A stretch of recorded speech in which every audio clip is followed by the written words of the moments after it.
Everyone, it's Chris, PDX Picker. I'm going to do a little venting today about the reselling business.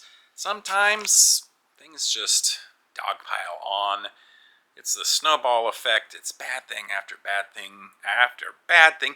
Even amongst a lot of great sales, it's just so tough to ignore the bad things. This month has been going great for me, like I said, sales-wise.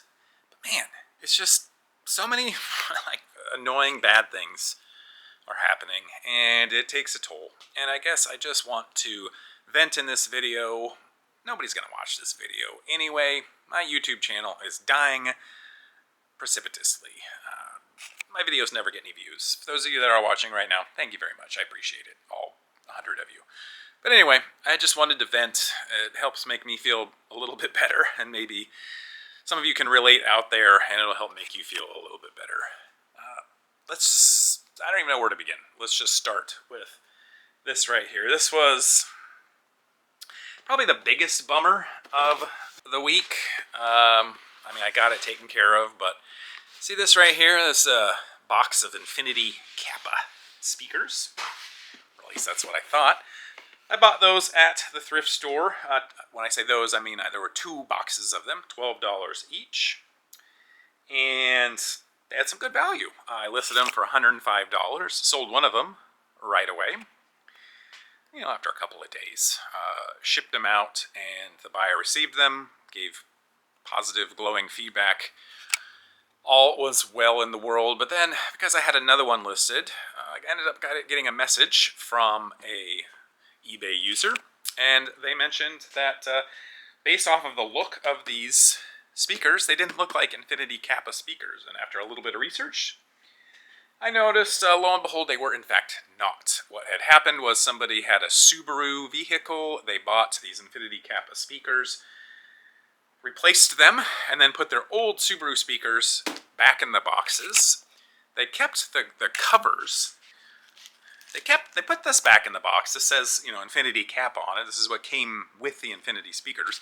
They must not have wanted to put them on their Subaru, or maybe they didn't fit, whatever reason. They put those back in there, but then they put their Subaru speakers in there, and then they donated everything. There's nothing wrong with any of that. Nobody is at fault for any of this except for me. But what ended up happening was, of course, I took down the listing for the $105 Infinity Kappa speakers. And I messaged the buyer that bought the other box, and I just said, hey, could you send me a picture of the speakers that were sent to you? And they sent me a picture, and they were, in fact, the Subaru speakers, so I apologized and let them know, hey, those are not Infinity Kappa speakers. I'm going to give you a full refund. My apologies. There was a little bit of back and forth. They were understandably frustrated. Why did I sell those to them? Why did I list these as new Infinity Kappa speakers when they were in fact not? I just explained to them I bought these speakers. I thought they were Infinity Kappa. I was wrong. Gave them the money back. So I'm out $24 for the speakers. That's it, thankfully. You could kind of say in one hand I'm out $105-ish. But I'm not really. That was just a refund to the buyer. But it was frustrating. I have a return coming back to me for a $100 jacket. And the reason why they're returning it is it doesn't fit. I have a lot of measurements in my photos. Not every single measurement, but enough that somebody should have a good idea of whether or not something's going to fit. And maybe they bought it and they didn't like it, whatever reason. I am really kind of over selling women's clothing. Women's shoes are okay, but a lot of the rest, I feel like there's a really high return rate on women's clothing. And this is for me. I'm not saying, obviously there's thousands and thousands of people that sell women's clothing and they don't have the return rate, but I'm just not familiar enough with it. So I think I make a lot of mistakes with it, so I really am going to minimize buying women's clothing. I don't know a lot about it to begin with. It's not something that I have a huge affinity for anyway, but if you look at a lot of the clothing items that I have that have been listed for a long time. This section here is all women's clothing, and a lot of that is really old. I do have some old men's clothing as well, but that's just frustrating. That's $100 down the drain when that comes back. I had somebody message me today, new story, about a cashmere sweater that I have for sale. And in the listing I mentioned that there is a hole in the back here. You can kind of see it there with the light shining through. But they messaged me, hey, are there any flaws, any stains, any odors with this sweater? And I wanted to be snarky and say, as I mentioned in the description, there's a hole on the back as shown in the photo, but I just said there's a hole in the back.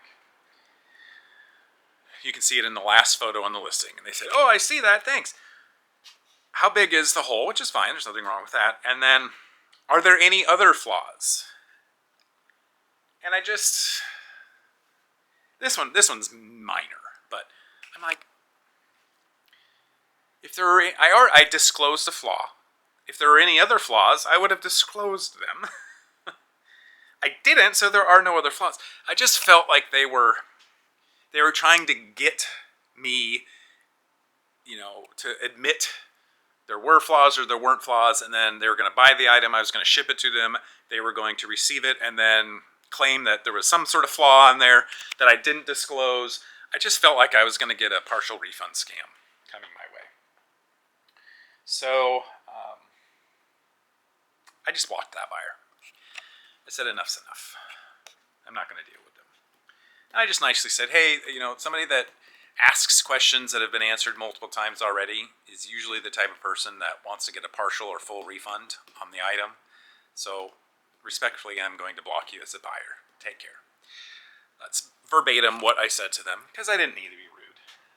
But it was just another issue. Speaking of another issue, I sold this vintage North Face ski suit. This is the second one that I've sold in the last year. They have good value. First one I sold for like $150, because it was like a bright pink and just very retro, very 90s. This one, the color wasn't quite as good, so I only sold it for $60. The buyer, the package was delivered. The buyer instantly messaged me and said, hey, any chance you have some sort of information on this, because the package says it was delivered, but I don't have it. And I said, oh, well, do a little bit of searching, let me know, and I'll start a missing mail search if you can't find it. And then they immediately messaged back and said, oh, false alarm, I had the package all along. I get it. We get so many packages with Amazon and whatever. There's boxes everywhere sometimes. We can lose a package. But then we had some back and forth because the person lived in the Atlanta area. It had snowed this week. It was unseasonably cold, so they were thinking, oh, I might be able to use this snowsuit sooner than expected. We had a nice back and forth. I was being very cheerful and pleasant, and then we left it at that. Well, then, a couple days later, so this is yesterday, she emailed me or messaged me and said, oh, I went to wash this 30-year-old item, and there were some plastic pellets that came out in the wash and got all mixed in with this bolt of fabric that she was also washing at the same time. This big bolt of red fabric that I think she was using for some sort of Christmas project. And these beads got intermixed into the fabric and basically ruined all these bits of fabric. What should I... And then she said, what would you like to do about this? Or what can you do to help me? Something like that. And it was... this particular incident made me realize that I now need to come up with some sort of disclaimer that I'm going to put in any item of clothing that is more than about 5 years old. That just says something to the effect of, old fabric, old clothing might deteriorate over time, And I will not be responsible for this deterioration. Basically, when I send the item to you, that's that's the condition that it's in. But if you do something to it that causes that condition to worsen, that's not my fault. Because this has happened to me a couple of times now, where I sold a pair of 30-plus-year-old Doc Marten sandals. And the person wore them a couple of times, and I think they fell apart because they're 30 years old. Well, that's not my fault. It isn't. If you're buying a pair of 30-year-old sandals, there's a chance that they might not be in peak tip-top condition because of how old they are. But the fact, when I sent them to you, they were in pristine condition. These were brand new Doc Marten sandals. And the age of them caused them to, I guess, be destroyed. I'm not even going to get into the science behind it, or I'm not going to get into the whose fault is it. I just know that, for example, if I sell somebody a t-shirt that was made in the 80s, and then they wash it on a very heavy, aggressive washing machine setting, what happens to the shirt is not my fault. So I want to come up with a disclaimer that says that, to which I can point to when they complain, inevitably. And if they pitch a fit or try and fight back based off that, then I might, look into giving refunds and stuff. But I want to have something to point to be like, hey, these things are old. You can't treat them as if they're a brand new piece of clothing and just throw them willy-nilly in the washing machine on a super whatever aggressive setting. I mean, these things need to probably be hand washed. And it's not my fault that I'm not going to educate these people on how to use their washing machines. So we went back and forth a little bit, and she showed me some photos of the affected fabric. I said, hey, would a $20 refund help compensate you? And she said, yes, sure. So I figure I basically just lost $20 for nothing on that one, out of goodwill. Whatever, it is what it is. Probably the most frustrating thing that happened this week is I've been doing some Facebook Marketplace sourcing lately, with no garage sales this time of the year up in the Northwest. I got to be a little bit creative on some of my sourcing. I bought the board games, the Nemesis board game lot on Facebook Marketplace, and I found this, and I thought, this is a really, really good sourcing opportunity. It's all these right here.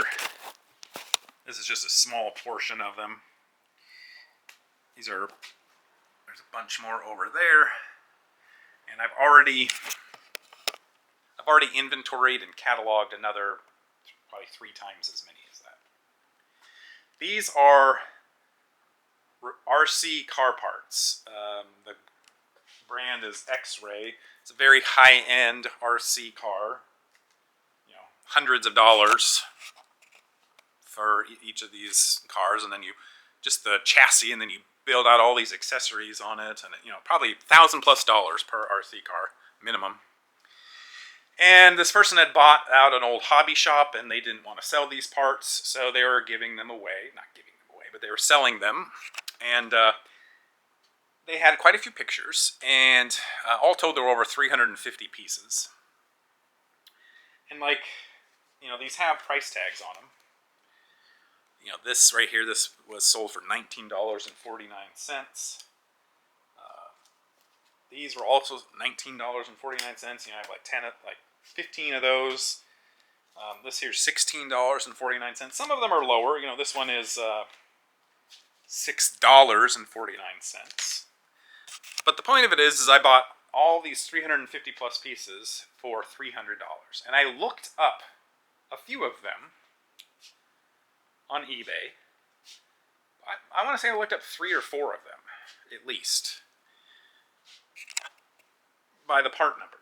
There's a part number on the front here. Pretty easy to look up.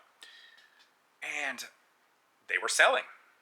Like 3 of the 4. I pretty vividly remember, I mean, it was only a couple of days ago, but 3 of the 4 had a pretty good sell-through rate. And they were selling for, $15, $20 a part. And I'm buying these for like 75 cents a part. I have 350 plus of them. Let me tell you, I zoomed down there to buy those. I was thinking that this was the home run of maybe one of the better buys I've ever had. I get back, and I start to do a little bit more comping. I don't know what the heck I was looking at, but these sell on eBay, but very, very slowly. The sell-through rate on them is like 5% or 0%. There's a vast, vast number of these parts that have never sold. There's pretty much listings for almost every one of these parts, but a lot of them have 0 sales in the last 90 days, in the last 3 years. I don't know what I was looking at when I was comping these. So I went from feeling like I had the score of, because let's just average, and just say on average I would sell these for $10 each. Some of these parts, by the way, are $50, $60, $70.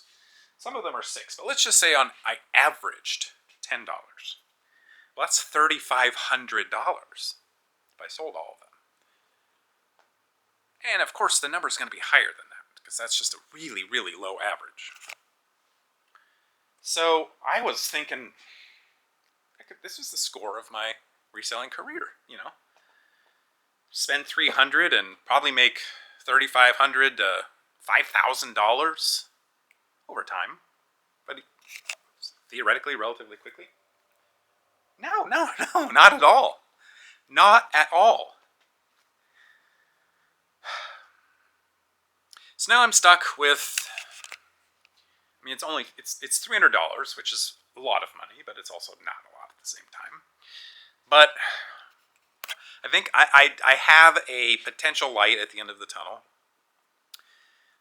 There's some RC enthusiast websites and stuff that I'm hoping to post this on. I've been working to put all of these parts and descriptions of them into a Google Sheet document, which I'm then going to post onto this enthusiast website, and in hopes that people will buy from me that way, because according to ChatGPT, because I asked ChatGPT for some help because I was really grasping at straws. They suggested I do this. I go to this website, and they said that a lot of the people on there don't like to buy from eBay because they know that the prices are inflated.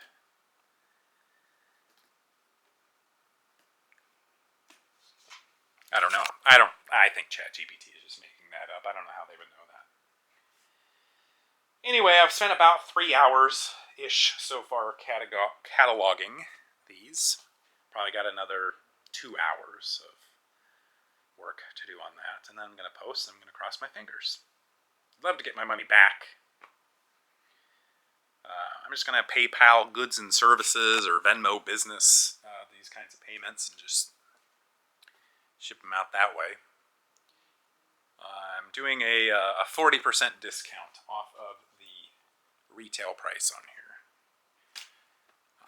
That also seems to be something that ChatGPT said as well. But anyway, there may have been another thing or two in there, but that's just all happened to me in the last 3 days. So it just builds. It's just, like I said, this is all happening through some really good sales. October was great. November's going great. But, like they say, it takes 10 good things to make up for one bad thing. Well, when you have 3 or 4, I don't know, 5 bad things happen in a couple of days, there's a lot of good things that have to make up. It's 50 good things, right? And yeah, we're not there. We're not there. So anyway, that's just here to vent. It happens to us all, right? Maybe. I don't know. I'm not going to let it get me down. I'm not going to have it. None of this is going to change my long-term outlook or my long-term behavior. Still listing away and shipping away and doing my best. But, if reselling is a roller coaster full of ups and downs, and sometimes the down is out of the picture down. It's really far down. Sometimes the highs are out of the picture. Right now I'm just in an out of the picture low, out of the picture down, but the up, it's not too far away. Anyway, here to vent. Thank you for watching my TED Talk. Like this video if you did, subscribe to my channel to hear me vent more. Good luck with all of your reselling ventures out there. Take care.